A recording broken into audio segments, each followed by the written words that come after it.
Assalamualaikum warahmatullahi wabarakatuh. Perkenalkan, nama saya Mutimatu Zahro. Saya mahasiswa Universitas Terbuka. Di sini saya akan mengobservasi anak inklusi dari kelas Ibu. Mohon sebelumnya Ibu boleh perkenalan terlebih dahulu ya, Bu. Terima kasih Ibu Mutim. Perkenalkan, saya Inayatul Maula, guru kelas 1 di SDIT Robani, dan saya kebetulan memegang siswa inklusi. Ini Bu, ada beberapa pertanyaan yang kami tuangkan nanti. Mohon izin Ibu untuk menjelaskan terkait anak-anak yang berkebutuhan khusus atau anak inklusi tersebut. Ini soal pertama, pertanyaan pertama ya Bu. Ini kan siswanya ini kan kelas 1 SD ya. Ini terkait kegiatan di dalam kelas, ini lingkungan-lingkungan di dalam kelas itu seperti apa? Yang pertama itu bagaimana cara merespon terhadap suara, gitu Bu. Baik, sebelum saya menjawab dengan pertanyaan tersebut, setiap anak inklusi itu pasti berbeda-beda. Dan untuk anak inklusi yang kebetulan belajar bersama saya, untuk respon terhadap suara ini, dia akan merespon ketika dia dipanggil namanya.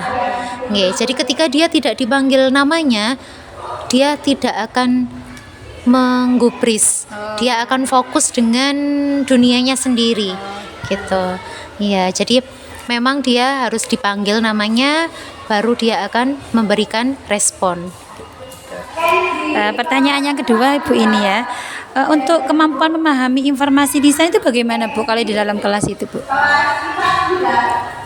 Baik, jadi siswa tersebut bisa memahami tapi dengan instruksi yang singkat, padat, dan jelas. Kalau dia diberi instruksi yang panjang, dia tidak akan masuk, dia tidak akan paham dengan apa yang kita instruksikan. Jadi instruksinya dengan satu, panggil nama, kedua, instruksi yang singkat, padat, dan jelas. Dan dia insya Allah bisa melakukan dengan sesuai.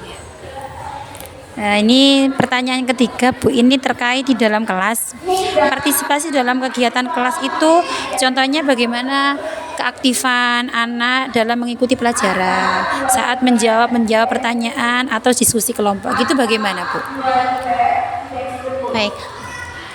Siswa tersebut tidak bisa berkelompok, jadi memang dia harus bersama shadownya.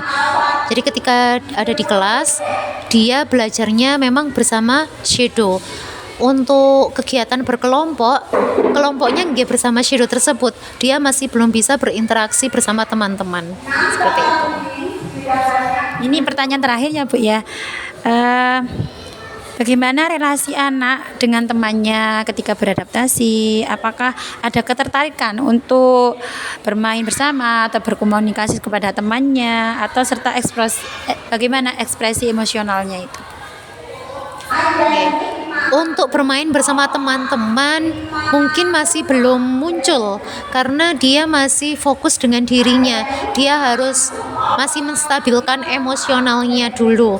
Jadi dia di luar sekolah pun juga menerapkan masih terapi emosionalnya juga, gitu. Jadi untuk bermain bersama teman-teman masih belum, gitu. Jadi memang bersama shadow atau guru yang memang sudah dikenal. Baik Bu, terima kasih ya atas jawaban Ibu hari ini.